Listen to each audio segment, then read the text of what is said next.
Hello and welcome to another episode of the FemiNinja Project. And of course, I have another fantastic guest with me today. He is an expert in health, fitness, and wellness.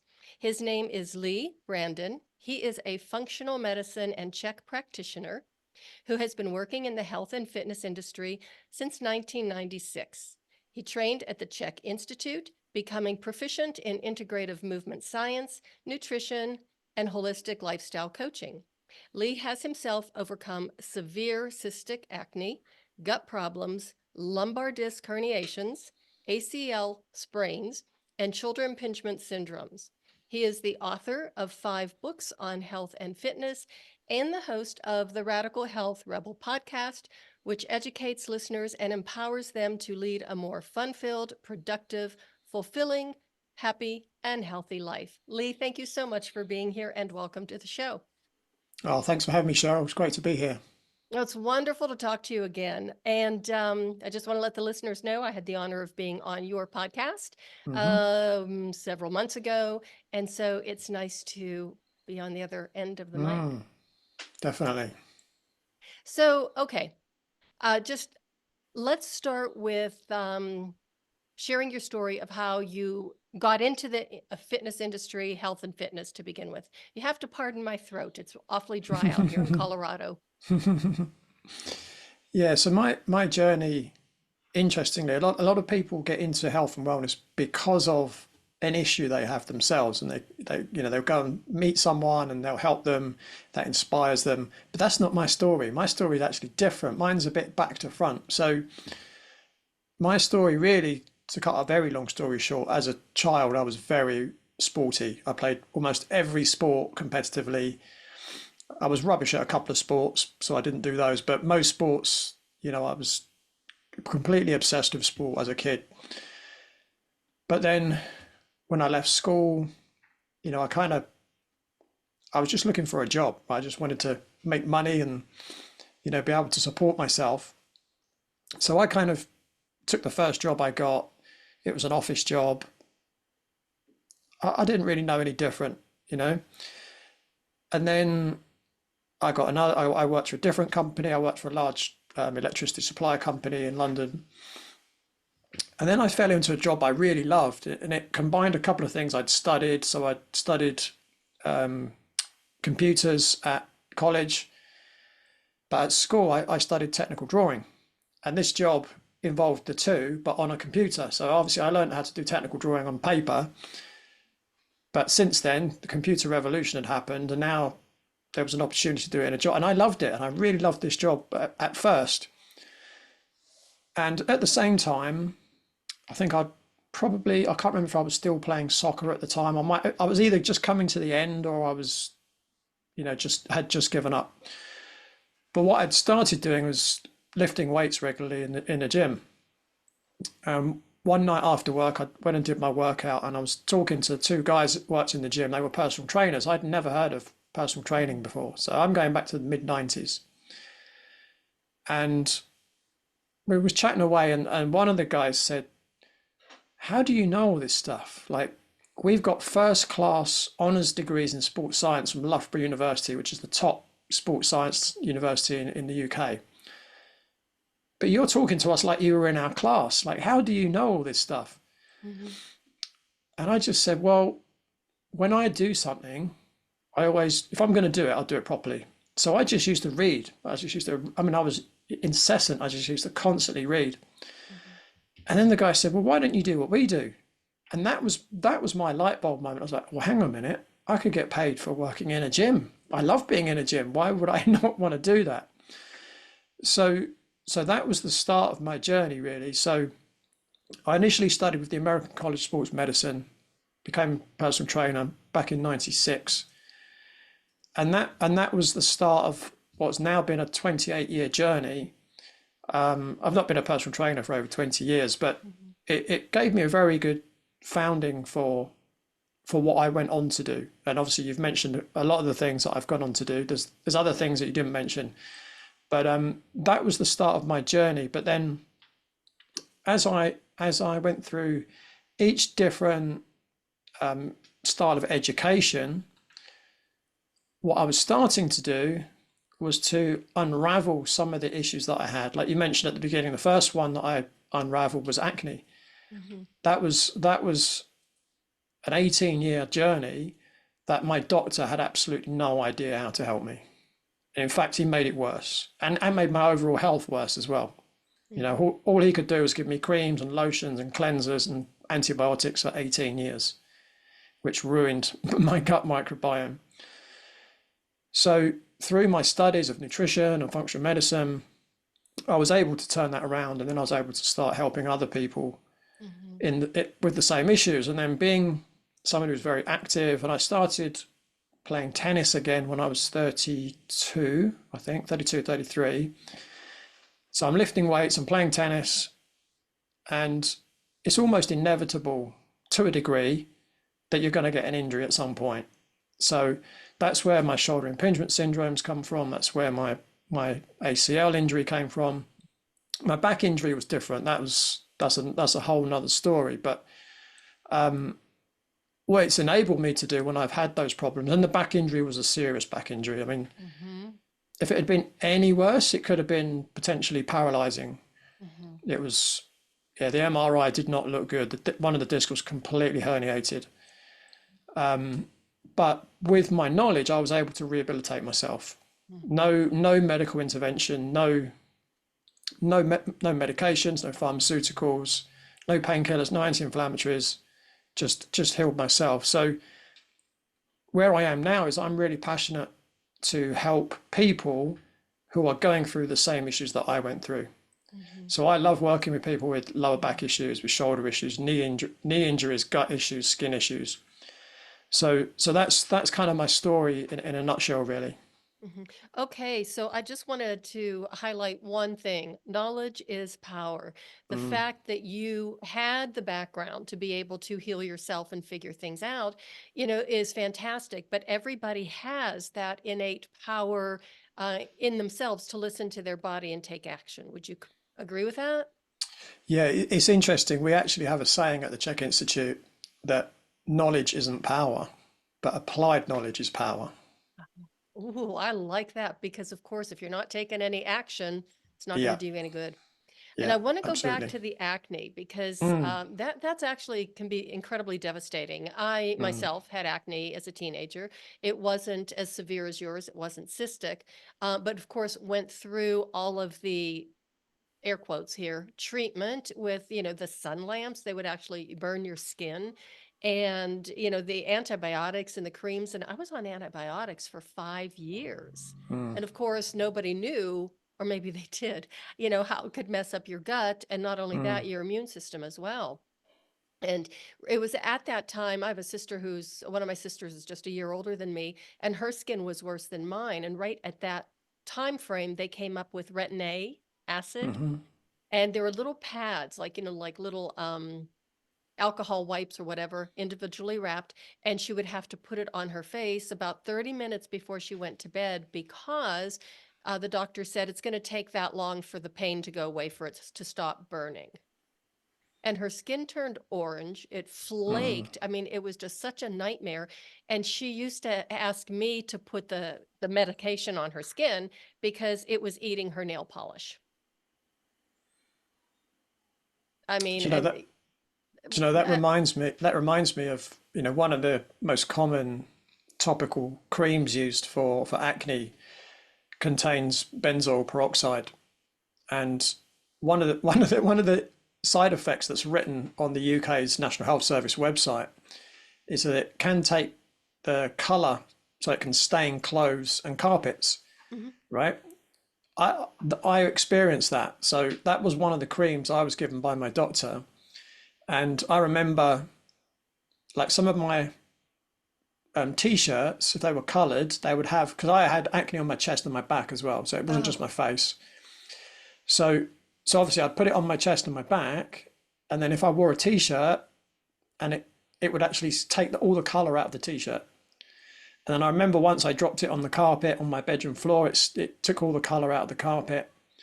And you think, if that's doing that to clothing and to carpets, what does that do to us? Now, interestingly, I saw a research paper quite recently, and it was stating that benzoyl peroxide actually breaks down in the body into benzene.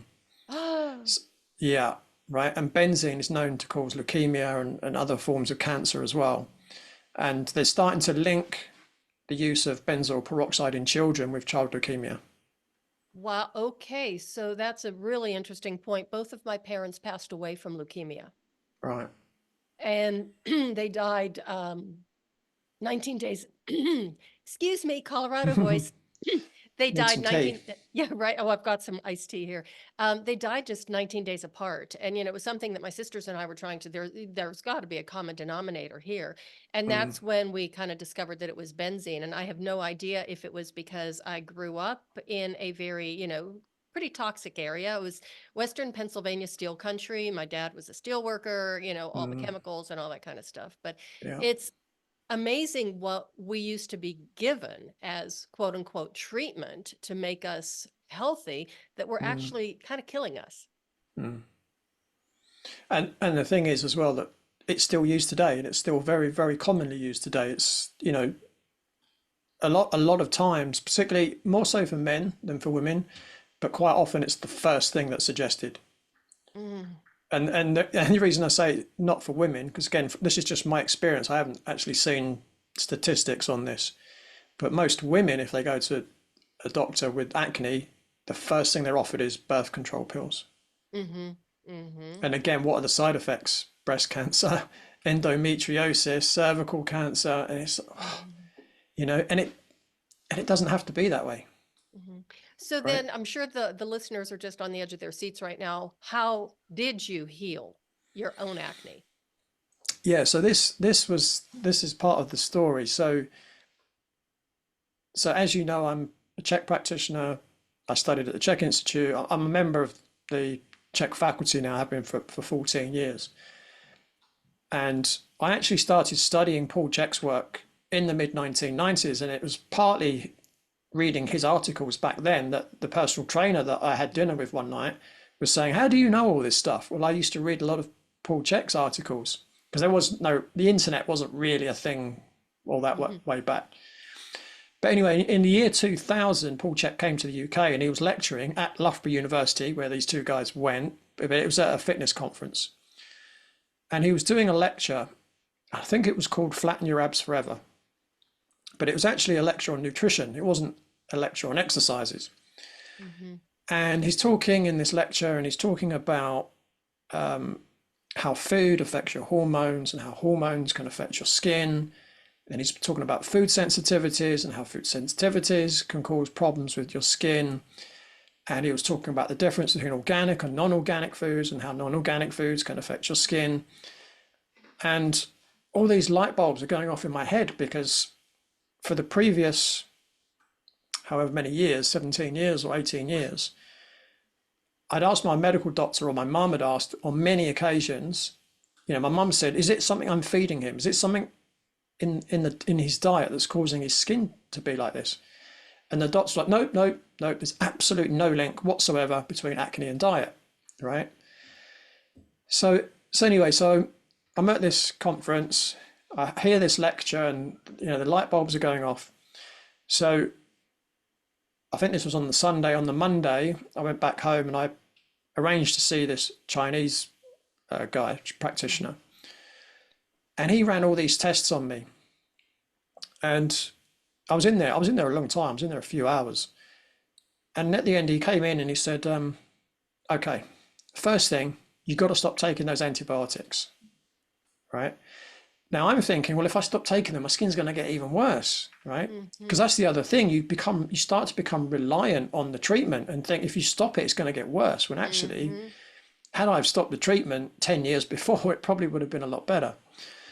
So he said, "Right, you've got to stop taking the antibiotics, and you've actually got what's called a candida overgrowth, a fungal infection." I was like, okay, I'd never really heard of that before. And he said, "And by the way, you're sensitive to all these foods." And he brought up this long list of foods that I had a sensitivity to.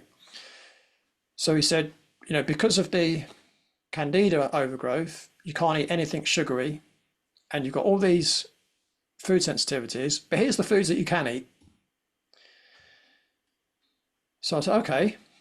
And I'm the kind of person, if I'm going to do something, I'll do it 100%. So I went home that evening, I threw everything out of my kitchen cupboards, went to the supermarket, restocked, and, overnight I completely changed my diet. And 2 weeks later, my skin was clear. Wow. So I'm really curious though, like you said, overnight you changed your diet. Did you have any adverse effects, from doing that so abruptly? Did you have any kind of, reactions to it or what, a healing crisis or anything? No, interestingly, I didn't. I had absolutely no negative side effects at all, And then two which is weeks. interesting. Within 2 weeks. So I probably went from having, on average, two major breakouts a week, Mm-hmm. right? I mean, sometimes in the summer. So I Mm-hmm. used to play a lot of cricket when I was a teenager. Mm-hmm. I would be in the sun a lot, and the sun would really help. Mm-hmm. So in the summer, my skin actually wasn't as bad. Mm-hmm. But I probably went from having two really bad breakouts a week. So it was just constant, Mm-hmm. like some acne lesions were kind of fading away, and then you'd get a whole another load, Mm-hmm. right? Mm-hmm. And each one would probably hang around for 5 to 10 days. Mm-hmm. And I was probably, after that 2 weeks, when I changed my diet, I was probably getting 3 or 4 breakouts a year, something along those lines. I can't remember exactly, right?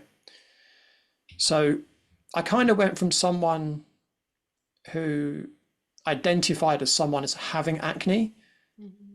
to someone who didn't anymore. I still had the odd breakout for about the next 10 years, actually. Mm-hmm. But then during that 10 years, I was doing lots of other stuff as well. So, I had metal fillings removed and replaced. I had a root canal removed and replaced, Oh. with non-toxic, ingredients. Mm-hmm. I did loads of detoxing, and I improved my diet even more. Mm-hmm. And then, yeah, for about the last 15 years, just had no acne at all. Mm-hmm. That is absolutely incredible. Just amazing. I mean, what I'm really curious about, I think I already know the answer, but when this happened and you were able to heal your own acne, did you go back to your doctor and say, hey, you might want to try this because it worked for me and look at my skin now? Or did you just kind of, brush it off and move Yeah, on? I just moved on really. It's interesting because my parents only moved away from that house that I grew up in a couple of weeks ago, and they were still going to the same GP. So he's still there. He's still alive. I mean, I haven't seen him for a long, long time. He must be an old man now, but I've kind of considered sending him my book. So my Mm-hmm. book that, if people are watching, it's over my shoulder. It's called Eliminating Adult Acne for Good. But in the book, it's really critical of him. Do you Now, name him? no, I don't name. And to be honest, he wouldn't remember who I am, Right. because Exactly. he's probably got, I don't know, several thousand patients, Mm-hmm. and he's hardly ever seen me. I've hardly, Mm-hmm. I went there maybe 10 times during that 18 years, Mm-hmm. and he hasn't seen me since. And it's been, you know, 24 years since I was last there. Mm-hmm. He wouldn't remember who I am anyway, and he's probably about to retire. So Mm-hmm. would it actually do any good anyway? Probably not. Yeah, exactly. So I find it interesting that you said in the summer how, being outside and in the sun was actually helping your skin.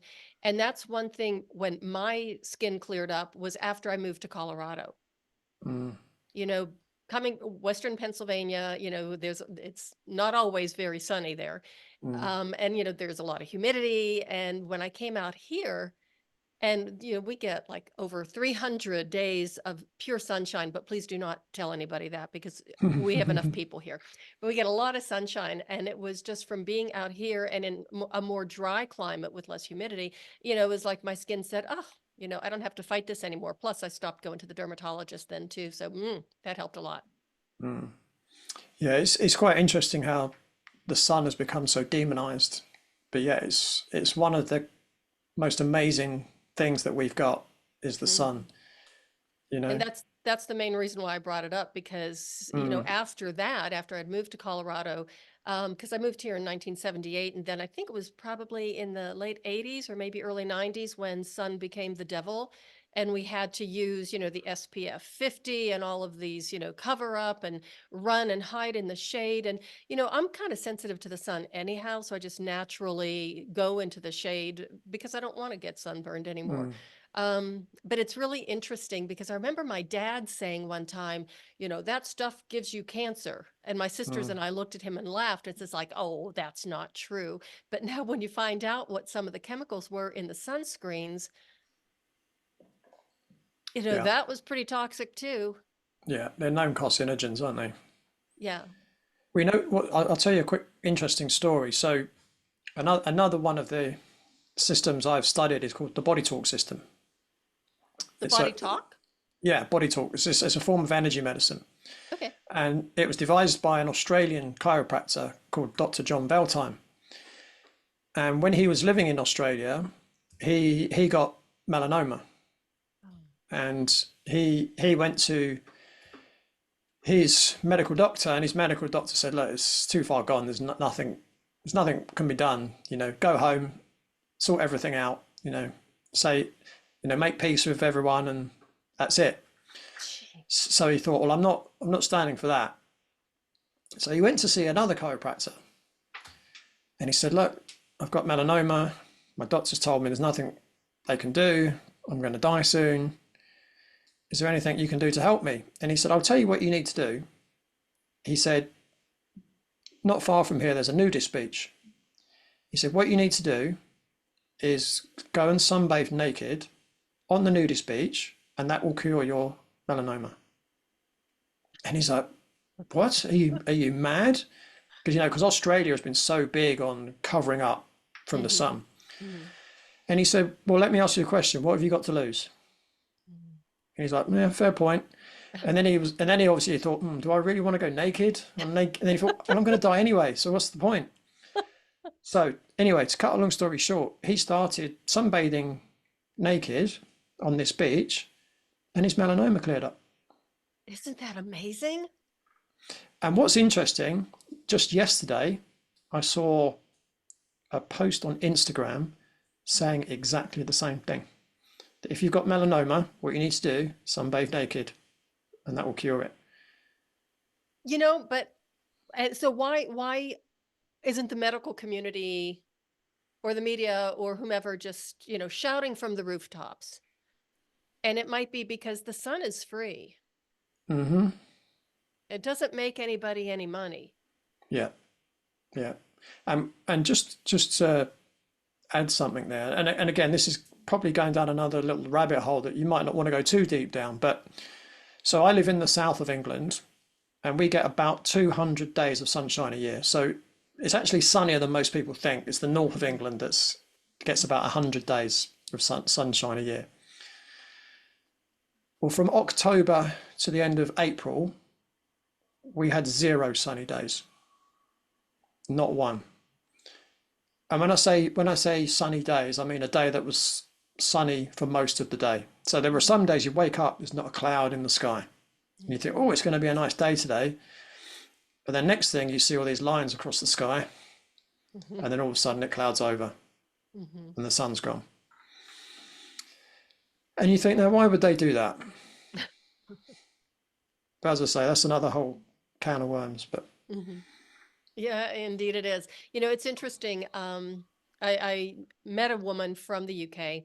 This was during the pandemic when we were doing ballet classes online. And this was actually a lovely little ballet community that we would do our classes every Sunday morning. And our teacher was in Brazil. I was here in Colorado. There were a couple of women from Italy and there were a few from the UK. I mean, it was a great little international community. It was a lot of fun considering we were all dancing either in our kitchens or our basements or whatever. But this lady said that, and she was young, she was in her 40s, maybe mid 40s, and she had basal cell carcinoma. And she actually sent us a picture of what, she showed us on her phone of what she looked like after the surgery. And one of the women just spontaneously said, oh my God, you look like a monster. And I thought, well, she could have modulated that comment a little Mm. bit. But, they did a really good job as far as the scarring is actually minimal. But, she says what it did to her psyche, because she says, I don't have a lot of confidence anyway. And to go around, with that on my face, that incredible, scar and everything, she says was just absolutely horrible. Yeah. Yeah, it's interesting. Talking about scars, I was born with a condition called pyloric stenosis. So there's something called a pyloric valve, which sits between the stomach and the small intestine. Hmm. So pyloric stenosis is when that connection between the stomach and the small intestine is blocked. Hmm. So when I was born, every time I would feed, I would go into convulsions and I would vomit. And it's actually relatively common in the oldest male in families. Hmm. But it's a life-threatening condition because obviously you can't get food down. So after quite a long battle, I ended up getting surgery and it saved my life. Hmm. But back in the 60s, it was quite a big scar. Now the interesting thing is I've never known not having it. Hmm. So it's never bothered me at all, right? Hmm. And I remember I was in Australia visiting my family because I've got a lot of family in Australia. And I remember my cousin, he'd had a skateboarding accident and he broke his arm. He had a scar on his arm. I've never even seen the scar. Like I've never even noticed it, right? And he was watching me play cricket in the garden with my top off. And he was just kind of looking at me. And he just couldn't believe that I was just completely comfortable taking my top off with this big scar on my abdomen. And it was the first time since the accident he actually took a long sleeve t-shirt off that exposed his scar on his elbow, Hmm. you know. But yeah, I completely understand, especially if it's on your face, Oh, how yeah. how that would affect you. But it's interesting how, like me, I mean, I was pretty much born with a scar, Hmm. never, because I've always had it. I don't know any different. Well, I have a big scar on my right leg on the outside of lateral side of my right knee. That was from an accident when I was 5 years old. And it was actually, I feel bad. I mean, my two older sisters were involved, but it was nothing intentional. My oldest sister, we were in the kitchen, it was March in Pennsylvania. You can't do anything else. You can't go outside. It was too cold. She had me, I was lying on the kitchen floor and she had me by my legs and she was kind of like sweeping the floor with me, kind of like I was a broom. I mean, it was really a lot of fun until we went past like the heating element on the floor, and there was just a tiny, tiny corner of steel that was sticking up, and it caught my leg, ripped through my very thick corduroy pants, ripped my leg open all the way down to the bone. It was the first time in my Ooh. life I saw human bone, and it was mine, and I was 5. So a lot of hysterics there. But it was an accident. It's no big deal. And so I do have this significant scar on my leg and get a lot of comments about it and stuff. But it's like, that's just a part of me. It's just a part of my Mm. story and who I am. And if you look on my book cover, the one with my fitness book, if you look closely, you could clearly see it's almost like a slight C-shaped scar on my leg. And it's like, it's who I am. Mm. But getting Yeah. back to your pyloric valve stenosis, that had to have been terrifying for your mother. Yeah, well, and my dad, because the doctors just kept saying there's nothing wrong with him. Oh, Go home. Yeah, they and did it it's, day after day after day, and I kept convulsing and oh, vomiting. jeez. And then at one point they said, "Oh, he's got epilepsy," and my mum's kind of like, "Okay," but that mother's sixth sense. She was Intuition. like, Hmm. she's like, "No, it's not that. It's something more serious than that." Hmm. And then eventually, I think my dad got quite threatening towards the doctor, and then he said, "Okay, I'll do something about it." Go, Dad. Yeah. So yeah, I Well, mean, if they hadn't operated, this podcast wouldn't have been happening. oh my goodness. And we all would have been missing out on your incredible story and your words of Mm. wisdom. So it's really interesting too that you said you're the firstborn, correct? First male. So Oh, I'm actually the first male. youngest. I'm actually the youngest, but pyloric stenosis is quite common in the eldest male. I think it's very uncommon in females Hmm. completely. It's generally only in men, although that's not 100% true. Hmm. But the vast majority of people born with pyloric stenosis are males, and I believe I'm right in saying always the oldest male.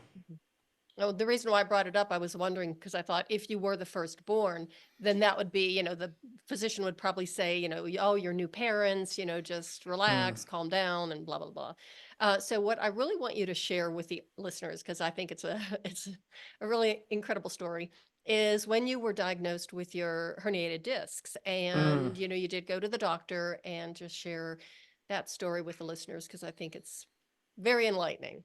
mm. Yeah, so it's interesting because before I tell the story, people always say, "Well, how did you do it?" Right? And the answer is, I woke up one morning and couldn't move. So there was no one event, and this is actually very typical of almost all of the injuries that I help people with. There's no known cause, Hmm. right? So I could go into a long history about why I think it happened, but I'll cut that for now. But so I woke up on I think it was a Wednesday morning. I went to get out of bed and I thought, oh, I can't move. I just thought like my lower back was really stiff. And it had been stiff a few days before. I was teaching a course, I was standing up for 5 days. And when I was teaching, I was kind of moving around because I could feel my lower back was a bit sore, but didn't really think too much of it. And so I literally couldn't like just get out of bed. So what I did do, I rolled out of bed Hmm. and I'm lying on the floor and then I couldn't get up and I was thinking, oh, what's going on here? And then I realized my left leg, it was in pain, but it was completely numb at the same time. Like if I touched my skin, it was numb. So I thought, okay, I know what I've done here. And obviously because of my training, so in the CHEK system, we learn lumbar spine pathology. Now Hmm. in the lumbar spine, lots of the nerves that come out from the lumbar spine provide nerves to the legs. So there are something called dermatomes, so the areas of the skin that are supplied by specific nerves. So I could tell by where the skin was numb as to what segments of the spine the nerves were being trapped. So I thought, okay, so I think I've herniated my L4-5 and L5-S1 discs. That's what I was thinking almost immediately. So I Hmm. thought, well, this is no big deal. I can just do some what's called centralization techniques to centralize the nerve. Then I can just get on with the rest of my day. So I did these centralization techniques, didn't feel any different. I thought, that's strange. And I thought, there's another one I can do. So I did that one. Now that didn't do anything either. And I thought, maybe this is a bit more serious than I thought. So the thing is about when you damage a disc is that any kind of forward flexion makes it worse. So if you're bending forwards, it makes the pain worse because what you're doing is you're pushing as you bend forwards, it pushes the disc backwards towards where the nerves are. So I couldn't sit down. I couldn't sit. I could lie on my front. I couldn't lie on my sides. I couldn't lie on my back. And I thought, what am I going to do? I can't do anything. Now I could get in the shower, so that was a good thing. Even getting in the shower was a little bit tricky. And then I thought, oh, I've got to put underwear on. How am I going to do this? Because I couldn't. Can you imagine putting underwear on that? I haven't been able to bend forwards, right?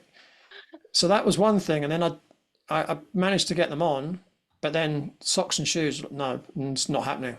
It's just not going to happen. Luckily, at the time, I had some Birkenstock sandals, so I could put those on. And I thought, well, this kind of injury can be really serious.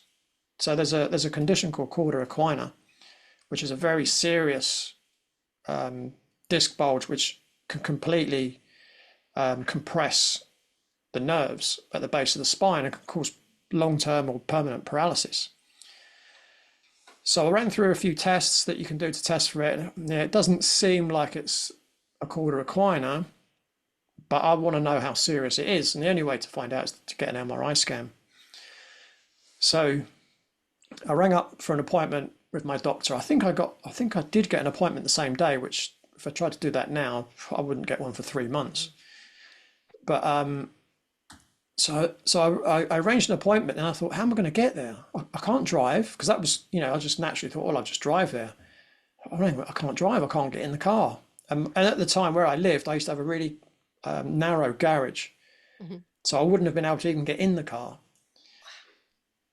So then I thought, oh, I'll get a taxi. Oh, I can't sit down. And I thought, how am I going to get there? And I thought, I'm going to have to get on a bus. Now, I hate buses. And so anyway, so I've got the appointment to see the doctor, because I just wanted to get a referral so I could get an MRI so I could see how bad it was. So I've got my Birkenstock socks on. Luckily, it was in June and it was a hot day, so that was good. But I'm walking along the road and I had to drag my left leg. So I couldn't pick my toes up off the ground. I couldn't lift the left leg. Oh. It was just, couldn't do anything with it. So I was dragging this left leg across the ground. And it's the first time in my life I actually felt physically vulnerable. Because I thought, if someone was to attack me now, A, I can't fight, and B, I can't run away. Like if an eight-year-old girl started a fight with me, she would have won. Because I couldn't have done anything, right? I was in so much pain, and I only had one leg that I could use. So anyway, I got the bus. Ironically, the only place I could stand was in the handicap space, which I thought was quite ironic. And I go to the doctor, and the first you go in the waiting room, and they say, "Oh, take a seat." I thought, "Oh, I can't sit down." And I finally get in there, and actually, it might have been the same doctor. Was it the same doctor that I saw for my acne years and years before? I can't remember. It may have been. Anyway, he didn't remember who I was.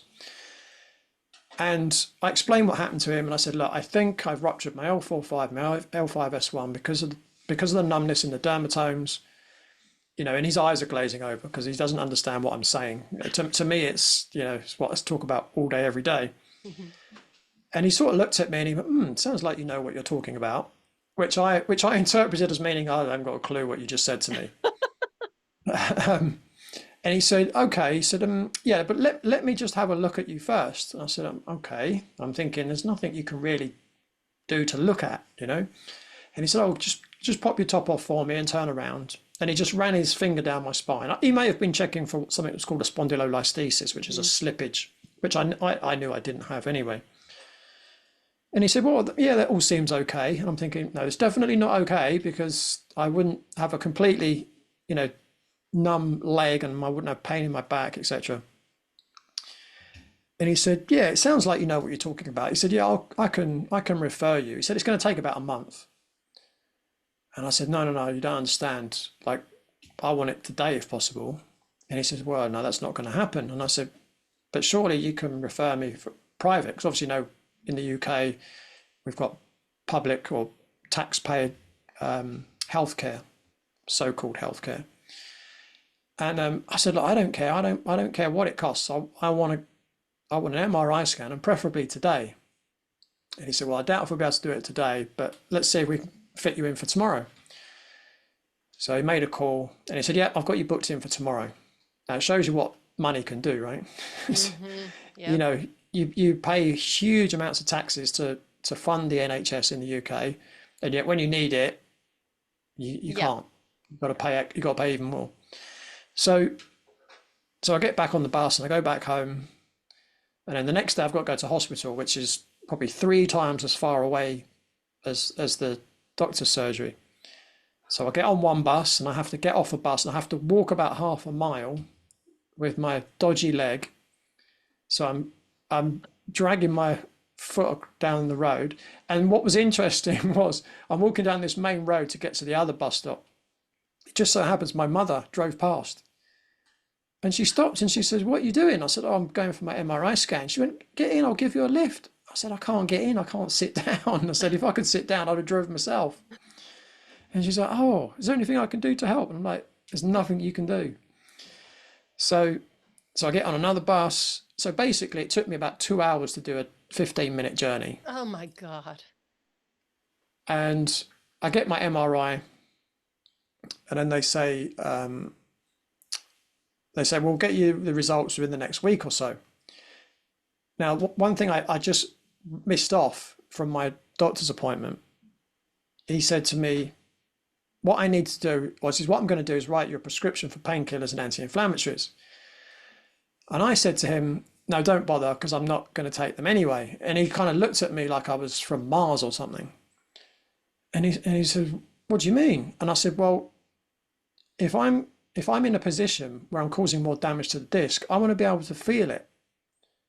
If I'm numb, I could make the situation 10 times worse. Mm-hmm. And he kind of looked at me. He was confused by what I just said. And he said, well, no, I'm going to write you the prescription. And I said, look, I'm not going to take them anyway. Don't worry. And he said, no, I need to write you the prescription. So he wrote me the prescription, and I've got it in my hand. And he said, oh, by the way, you said you're flying to California in a month's time. I said, yeah. He said, no, you can't do that. And I went, well, I'm going. He said, no, you can't. I'm telling you as your doctor, you can't fly that soon. And I said, and I'm telling you, I am going. And he said, well, as your doctor, I'm advising you not to go. If you go, you're making a mistake. And I said, look, it's not something I can rearrange. I will be going. So I have to ask you, Leigh, so you didn't Yeah. say in response, well, as your patient, I'm going anyway. Yeah. So, he basically said, look, as your doctor, I'm advising you not to. So I said, yeah, okay, I appreciate that. So as I left his office, I had the prescription in my hand, and I just put it in his waste paper bin on the way out, because I knew I was never going to use it. Mm-hmm. So I get the MRI, and they say, we'll get it to you. I can't remember how long they said it would take. Anyway, weeks later, I'm in California. So I'd already flown now. I mean, it wasn't the easiest trip of my life, but I managed it. I did manage it. Literally on the day I was flying out, it was the first day I attempted to sit down. And that was when that was as I was getting in the taxi. So I'm in California. Again, that wasn't the most comfortable of times for me. And it was about, I'm just thinking, it was in the 40s Celsius. So it's probably, I don't know what that is, 110 Fahrenheit or so. And I was having dinner one evening, and something popped up on my email. It was my MRI results. I thought, oh, okay. I wanted them literally, I wanted them the day I did the injury, but it was several weeks later I got the results. And it just confirmed what I had already thought. I'd herniated my L4-5 and L5-S1 discs. The L4-5 was a lot worse than the L5-S1. But at least I knew what I'd done. It confirmed what I'd already thought. And, I was already starting the kind of rehabilitation process. And it took a long time. Discs take a long time to heal because they have a very limited blood supply.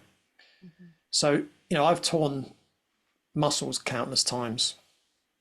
And, literally day by day, you see the improvement. And sometimes I've torn a muscle and 2 or 3 days later, I'm back completely normal. But it took 22 months to completely rehabilitate my back. And I was doing everything, all the exercises, all the stretching, eating really good food, getting to bed on time. I was seeing a friend who was doing manual therapy on me as well. I didn't play tennis for 2 years. Wow. So it was a challenging time. But what I would say is it's one of the biggest blessings I've ever had, because what it gave me was the experience of going through the problem that I'd already helped many people overcome. And you can't replicate the experience. Yes, I'd done the training. Yes, I'd read all the textbooks. Yes, I'd worked with clients. But when you go through it yourself, that's when you really learn. And that's one of the reasons why I really like helping people. They've got back pain, they've got knee pain, they've got shoulder pain, or they've got gut issues, digestive issues, or they've got skin issues, because I know exactly what they're going through. So that's why I'm so passionate about, helping people with those types of issues. Mhm. It makes you a better practitioner, I Mm, think, because yeah, you've for been there, sure. done that, and that that empathy is Mm, sincere. yeah. And it does give you certain insights that you would never have got otherwise.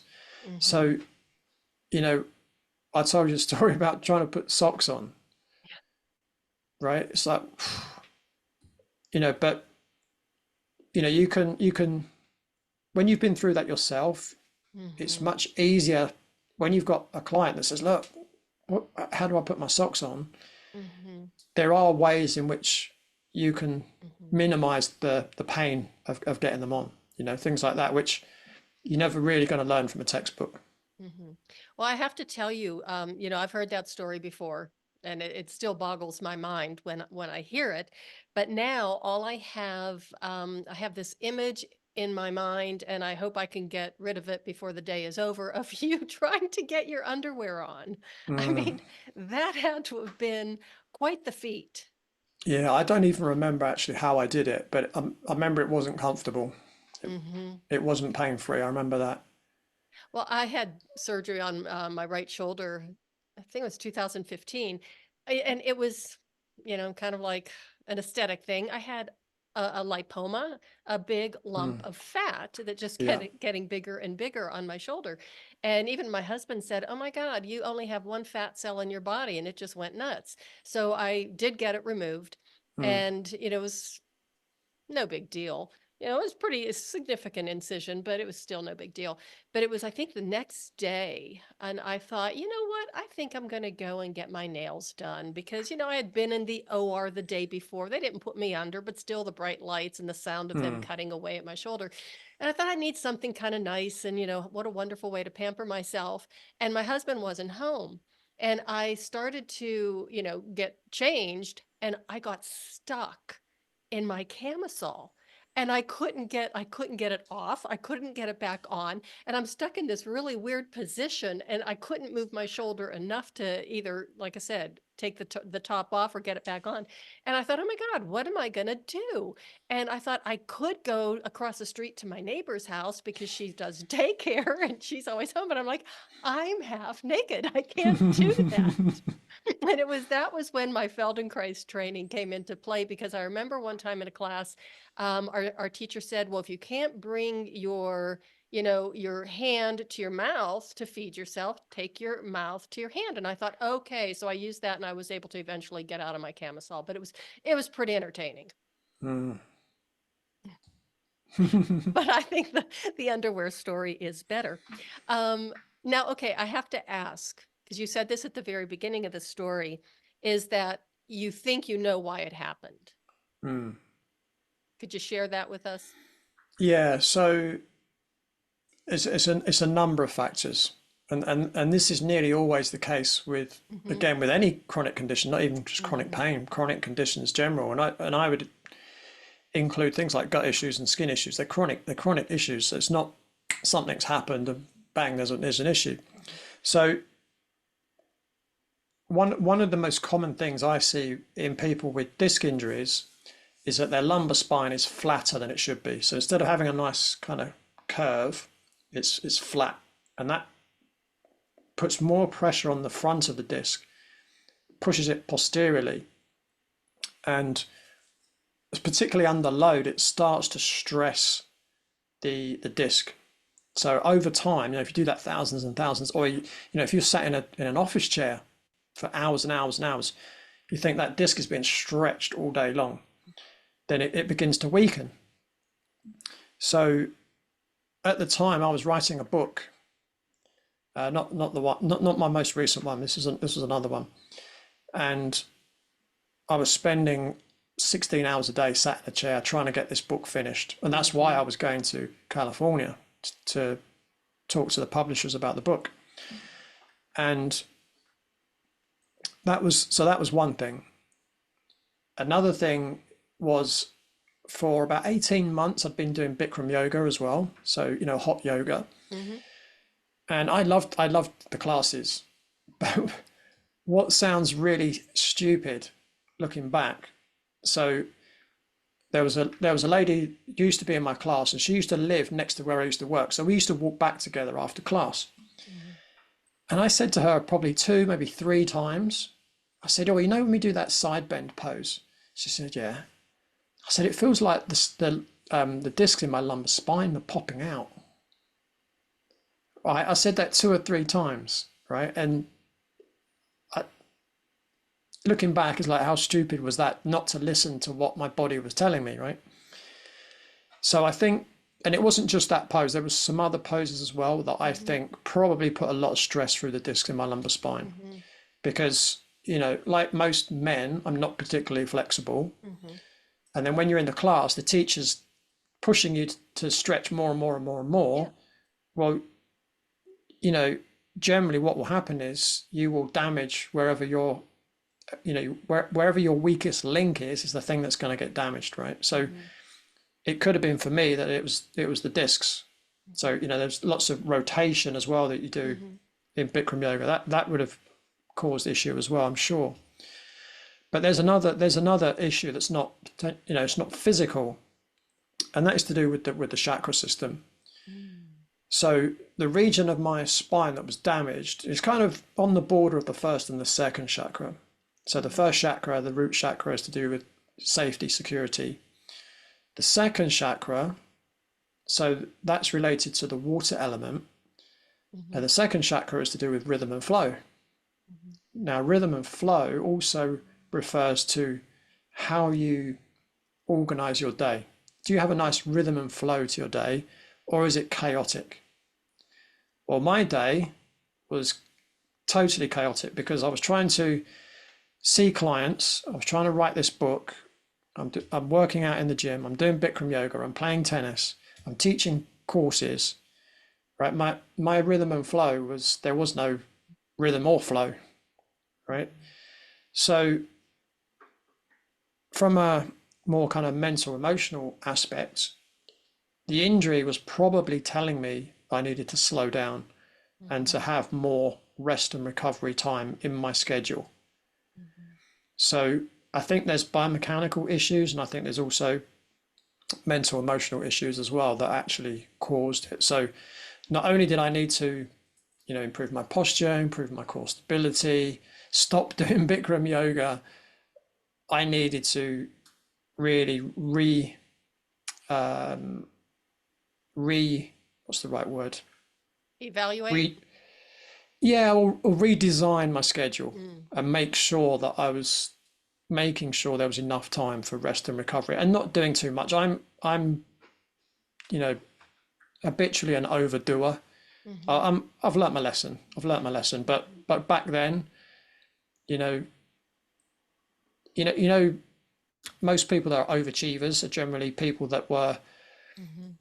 or they felt that when they were a child they didn't get the recognition they wanted. Mhm. Well, Mhm. that was definitely me.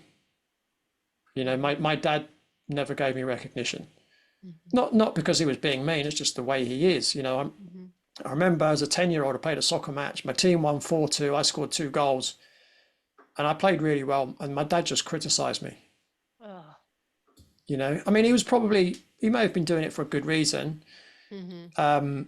but that was just one example. So I Mhm. had that all my life where I'm searching for this recognition. So you think, Mhm. well, if I didn't get recognised for that, I need to do more, Mhm.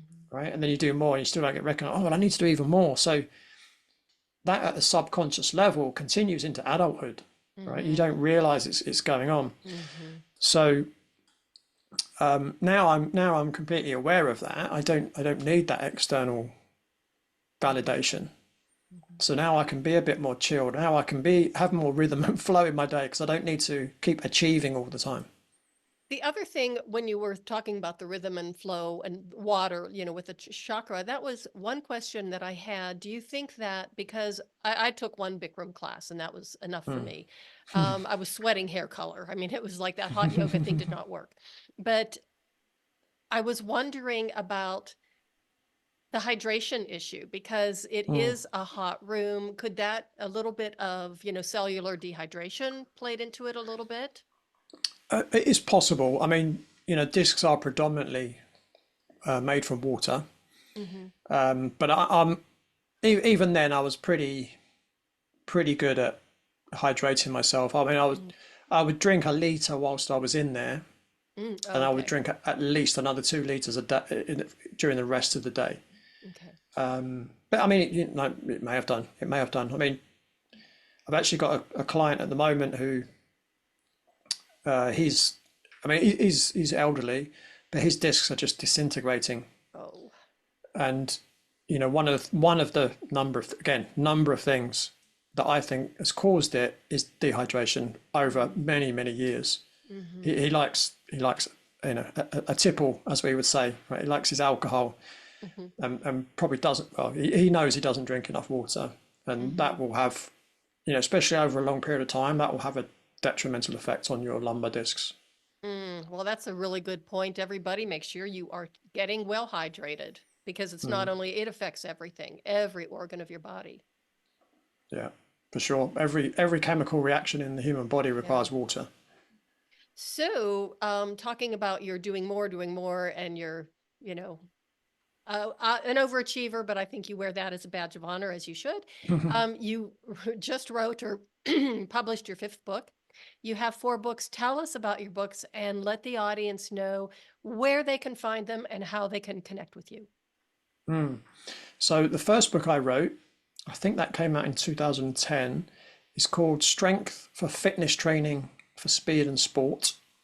So it's a book about strength and conditioning for sport, but it also shows all the anatomy. So I take people through how to condition for sport, but with each stretch and with each exercise, I'm showing there's illustrations showing exactly what muscles are being worked. So it's teaching you at the same time. The second book I co-wrote, and that's called Anatomy of Yoga for Posture and Health. So I wrote that with my friend Nikki Jenkins, who is a yoga expert. So what we did there is we looked at different postures, so different common postural distortions that people have, and how they can actually say, right, this is my posture. And we show people how to work out which posture they've got. And then there's a different chapter for specific yoga poses that will actually help them bring their posture back to kind of a more optimum position. My third book was called Anatomy of Sports Injuries. That kind of tells you when it does what it says on the tin. So it goes through many sports injuries. But again, these anatomy of or anatomy for books, they're full of illustrations and showing exactly what parts of the body are being used. My fourth book is called The Tennis Biomechanics Manual.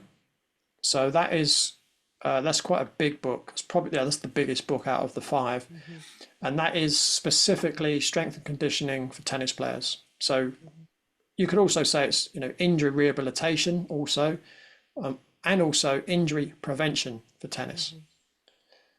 And then the 5th book, if anyone's watching this, you can see it over my shoulder. So this came out in November, and it's called Eliminating Adult Acne for Good. And it's a step-by-step guide that anyone can follow that has acne. And as they go through each chapter, so each chapter you've got the most important thing first, or the thing that's going to have the biggest effect on someone's acne first. So the first main chapter is about your mind, because that's the most important part. And then the second chapter is called the Acne Elimination Diet, and it goes into a lot of detail about diet and how that's actually, how it is related to acne. And I've got hundreds of research papers backing up what I'm saying in the book as well. So they're all available on Amazon. The Tennis Biomechanics Manual, I'm not sure if you can get it from Amazon right now because it's been running low. It is coming out on Kindle, but we don't know exactly when. It's hopefully, fingers crossed, it's going to be sometime this year. All the other books you can definitely get on Amazon, hardback, paperback, or Kindle. The tennis book, if you can't get it on somewhere like Amazon, you can get it at CHEKinstitute.com. So CHEK is spelled CHEK, institute.com/shop. And hopefully they've still got some in stock at the moment there. Okay. And do you have any more books that you're planning on writing, or is this kind of Absolutely done? not. Oh, So okay. I said after the third one, I'm never writing another book again. Ah, I did write another book actually that I never got published. I released it in May 2020. I gave it away for free. I made it available online for free, and it was called The Coronavirus Survival Guide. oh, nice. So when we went into lockdown, I I was suspicious of what was going on. So I locked because I couldn't work because I was in Mm-hmm. lockdown. Mm-hmm. So 7 days a week, 16 hours a day for 7 weeks, I was just researching and researching and researching. And I started putting out videos on social media as to what I was finding in my research. And it was very different from what was being told by the mainstream media. Mm-hmm. And then I thought, wow, these videos take so long to prepare and I can't keep doing this. But there was loads more information I wanted to get out. And I thought, well, I know how to write books. I can write books pretty quickly. So what I did was I just summarized everything that I'd learned and put it into a book. But it wasn't just, it was mainly, I would say, Mm-hmm. warning people that things weren't quite what they were being told. And I was explaining why that was the case as well. But I also put in there, because at the time, a lot of people were worried about their health. Mm-hmm. So there's chapters in there where I was saying, look, if you want to get healthy, if you want to avoid being unwell, these are the things you need to do. And I had 6 chapters in there saying, well, these are things you need to do. Mm-hmm. I had a chapter in there on, let's call them injectables, but that was based on the conventional ones. Uh-huh. But even then, if you look into the research, people should have been a little bit skeptical about what was going Mm-hmm. on. But I never intended on getting that published. I wanted to give that away for free. I didn't want to be making money out of that situation, Mm-hmm. you know. Even Boy, though, you have some yes, incredibly high ethical standards. I wish more people were like that or would think like that. mm, yeah, yeah. I mean, to be honest, I was under so much. I was getting so much abuse anyway. Oh, I'm I sure if you're putting that I on didn't. social media. Yeah. Yeah, I didn't. I just didn't want to give people any more ammunition. That was part. I mean, not the whole thing, but Mm-hmm. I would have got even more abuse if I'd have started trying to make money out of it. I mean, that was never the intention anyway. I was doing the videos for free. The Mm-hmm. book was just an easier way or quicker way of getting the information out there. Mm-hmm. I love the way you put it. We connected and spoke with each other for the first time. It's exactly a year ago. Mm, And when we got on this subject, I love the way you put it. You said that you smelled a rat right away. mm, And yeah, yeah, I think we all kind of got a little hoodwinked there. mm, yeah. So, Leigh, how can people get a hold of Just coming up for 2 years. Oh, okay. And it's a great podcast. And of course, all these links are in the show notes so people can find you pretty easily. And I've got some interesting news about the podcast coming soon. I can't tell you just yet, but got some Well, exciting things coming. when you can tell me, maybe you can come back on the show and tell the listeners too. Mm, yeah, I'd be happy to. And Leigh, thank you so much for being on the show. I really appreciate it. Love our conversation, and I always love talking to you. Yeah, likewise. Thanks for having Everybody, me. oh, you're welcome. And everybody, thank you so much for listening. And yeah, what a wonderful episode full of fantastic information. Please share this with everybody you know. This is just some of the things that Leigh has shared with us today can really help you stay healthy for the rest of your life. Pay attention to your body. Be a little bit skeptical when people try and give you the prescription of, you know, better health or whatever. Yeah, I'll have to edit that. Anyway, thank you so much for listening. And that is the way of the FemiNinja.